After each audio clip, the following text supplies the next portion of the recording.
So the Switch 2 is a word these days that has installed fear to people's financial situation, anger into their feelings, and overall has just kind of like divided the entire gaming community. I'm not here to talk about that, surprisingly. I'm here to talk about old reliable Switch 1. March 3rd, 2017, Switch 1 comes out. Now, I was in the ballpark of this thing looks cool, but there's other stuff out there. And then I got my hands on it, and that all changed. And till now, the Switch 1 has been old reliable. So today, I'm here to talk about the top 5 games on the Switch that I think are not only great games, some of my favorite games, and this is more of a positive video. Like I mentioned, yes, the Switch 2 has there's a sour taste to it. There's a very big sour taste to the word Switch 2. So I'm not here to talk about that. I want to bring some joy, take a trip down memory lane, if you will.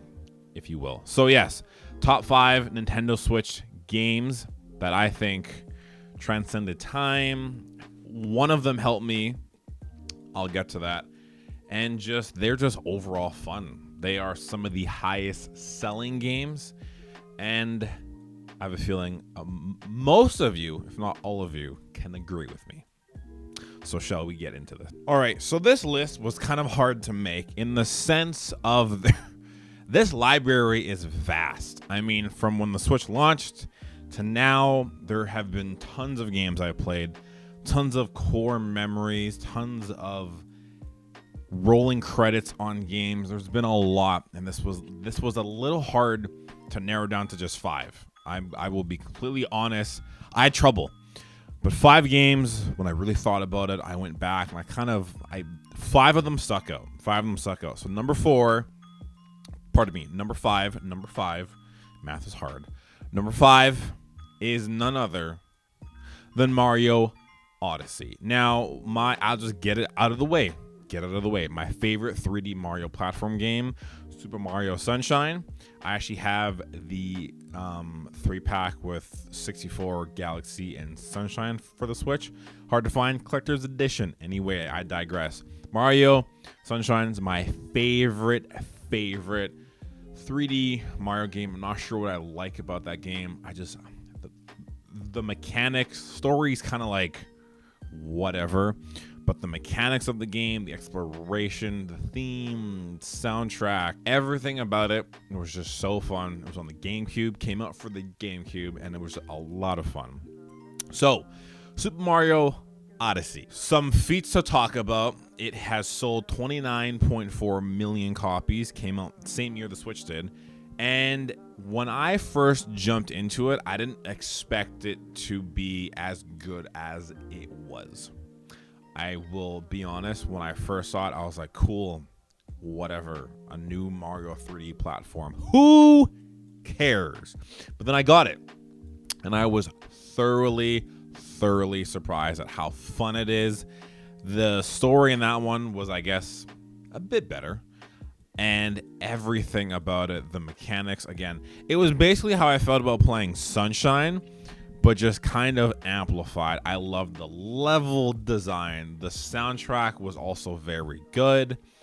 The exploration was also fantastic. I guess if you want to say combat was also fun. New Donk City, brother, New Donk City is a vibe, okay?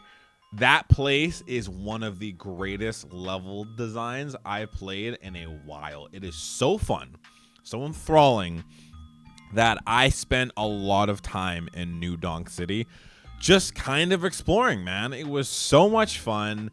Pauline, the soundtrack, the song, if you know, you know. I actually bought it on iTunes. I first heard it and I was like, this song is sick. And I went and bought it on iTunes. But it was so fun. It was so much fun. Mario Odyssey is a game I highly recommend when people are like, hey, is there any great Mario game you recommend? I'm like, oh, easy. Now, if you want to just go like casual, Mario Kart, all that, etc. But if you're looking for like a 3D platformer, honestly, like Odyssey, great choice. And yeah, that's why it's number 5 on my list. And we are only gonna go up from there, and the games are gonna be more and more intense. What you're seeing in the background, not my gameplay. Just want to point that out. It's just gameplay I found on YouTube. But the next game on the list, number 4, is none other than Super Smash Bros. Ultimate, coming in with a whopping 35.88 units sold. Crazy. Now, I will be very honest. I was never a fighting game fan. Didn't like them, probably because I sucked at them. I didn't find the appeal. Mortal Kombat, Street Fighter, any like fighting game, I just wasn't a fan. And then this game showed up. Well, actually, first there was Super Smash Bros. Melee, and then the other iteration, and then this one. So, Melee, I played it. I had fun. I had a lot of fun, actually. And then I played it more and more and more, and then I got the hook. The hook was stuck in me. I don't know what happened, but I was just enthralled with Super Smash Bros. As a whole. As I grew up, the games got better, and now we're here. My boy, since Melee, has been Link. It's always been Link. It's always going to be Link. I'm an issue with Link. I recall, you know, as a young lad, you always dream of doing a 99 lives match with the homies. I did that one night. I did it with everyone on the roster. On the roster. It was a long night. I had a migraine the next day. I think we stayed up all night. I was victorious as Link. I won the 99 lives match. I can't remember the map. I think it's fun. No, it's Final Destination. No items. 99 lives. Go. I won. Just gonna brag about that for a second. I apologize. Anyway, yeah. Super Smash Bros. Ultimate. Not a big fan of fighting games as a whole, but there was something just enticing about this, and I don't know what it is. I don't know how to explain it other than Super Smash Bros. Is one of those games. I remember I had it when it first came out, super enthralled, had it for years, and then I sold it, and then like a month later I bought it back because I'm like even if I'm not playing it at the moment, I just want to have it in my possession. Like I don't know how to really explain my love for this game other than just it's one of those games. I mean, like, people have tournaments. You know, I never went to like a professional tournament, but I mean, like, me and my friends, we had tons of tournaments. The story is kind of okay, kind of, right? I mean, I'm there to test my skill against computers, friends. It's a fun time. It's a fun game, and that's honestly one of the games that, even to this day, like, I'll never forget when it was just me and like a group of friends, and we were just at my other friend's house, and we just played Super Smash Bros. For like hours, you know, just taking turns handing over the controllers. When we died, King of the Hill. It was just it was a lot of fun. Obviously, it's not fun when you get your butt kicked, but just get good then. Just be better. All right. So yeah, number 4 on the list, Super Smash Bros. As a whole, more specifically, this game. Not only was the roster giant, but looked better, played better. Some characters had new moves, right? So overall, probably, yeah, number 4 for sure. So number 3 comes in, and these top 3 games, I don't even care about the price if they sold well. I know one of them did, but I don't care if they did or not. These top 3 games are very special to me and have been core memories on my Nintendo Switch adventure. Okay, so number 3, we're coming in with Xenoblade Chronicles. Now, coming off the backpack of Super Smash Bros. Ultimate, I remember seeing Shulk, and I was like, this guy, hang on, where is he? this guy. Actually have the amiibo of Shulk. That guy, that guy's kind of weird. Let's be honest. I never played him because I was like, he doesn't look interesting. He just looks like your casual average Joe. I don't see the point in trying to master his sword. Looks weird. I don't know. It didn't entice me. So, a friend of mine, he's a giant Xenoblade buff. He always talked about it. And eventually, I got curious. I said, what's so good about it? What is so good about this franchise? I knew Shulk was from the franchise. I just didn't know what the monumental impact was for some people. So I said, what's so good about it? What is so good about Xenoblade Chronicles? Entice me. He goes, hey, borrow the game. Find out for yourself. I said, bet. Cool. All right.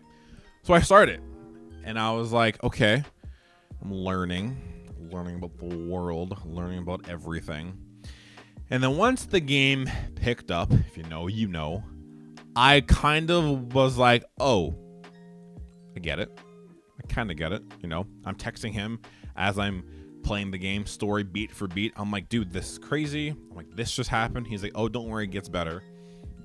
It gets way better. Don't worry, my friend. So I said, cool. And just as the game progressed, I got more and more enthralled with the game. Now, I'm someone who enjoys handheld gaming, Switch, Steam Deck. I would play my Steam Deck in handheld until it died, dock it, and then keep going because I couldn't stop playing this game. From the story beats to the world. This world is huge. For an open sandbox type of game, this game is giant. And I mean, you could argue it doesn't look the best. Still looks very good. Still holds up in my opinion. Again, story beats, they come. That's what she said. They hit, they're hard. That's what she said. There's plot twists. There's sad parts. There's good times. There's bad times. There's tons. The combat, once you understand the combat in this game, I was like, I get it. And then I just started rolling people. And it was so much fun. And it was just so sad when I ended it that I was like, holy cow. If you know, that ending, I got teary-eyed, not gonna lie to you. It was such a good ending. And it was so good. And I was so thankful that I got enticed to play this game because I was like, man, this is such a great game. Like I slept in this game for so long and then my eyes were open and I was like, wow, everything about this game. I am so thankful I got to experience this game because I don't think if it was for that friend, I would not have experienced it. So thank you. You know who you are. I appreciate you. We don't talk about Xenoblade 2 because it's just that's over there. I still haven't played 3. I played 2. 2's combat was fun, but the story is a different topic of discussion. But I've heard 3 kind of goes back to the roots of 1. It's kind of like an anime, so obviously I'm in. But yeah, I've heard 3 goes back to the roots of 1. 2 was like, I'm gonna go this way. But yeah, Xenoblade Chronicles. I played the definitive edition, so it had an extra couple hours of story gameplay to do with the princess. If you know, you know. And it was just fun.